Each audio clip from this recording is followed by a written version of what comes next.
भौगोलिक उपनामहरू नेपालको जस्तै नक्सा भएको जिल्ला बागलुङ, भारतको जस्तो नक्सा भएको जिल्ला सङ्खुवासभा, नेपालको स्विजरल्यान्ड चिनिने दोलखाको जिरी, नेपालको कश्मीर भनी चिनिने जुम्ला उपत्यका, नेपालको बनारस भनी चिनिने पाल्पाको रेडी, नेपालको प्रवेशद्वार भनी चिनिने वीरगञ्ज नाका, सगरमाथाको प्रवेशद्वार भनेको नाम्चे बजार, हिमाली क्षेत्रको जिल्ला भनेको बागलुङ जिल्ला, लोकटाकको जिल्ला भन्नाले बागलुङ जिल्ला, त्यसैगरी हिमाल पारीको जिल्ला भनेको मनाङ र मुस्ताङ जिल्ला, त्यसैगरी नेपालको मरुभूमि भनेर चिनिने जिल्ला मुस्ताङ, 12 गण्ड 18 खण्डको जिल्ला भनेको अछाम, 52 पोखरी 53 तालको जिल्ला भनेको चाहिँ रुकुम पश्चिम रुकुम, मन्दिरहरूको सहर भनेको काठमाडौँ,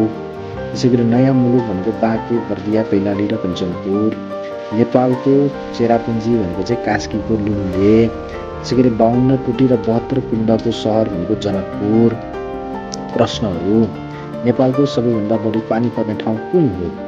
क. कास्कीको लुम्ले, ख. मुस्ताङ, ग. नेपालगञ्ज, घ. धनगढी। 2. नेपालको सबैभन्दा बढी गर्मी हुने ठाउँ कुन हो?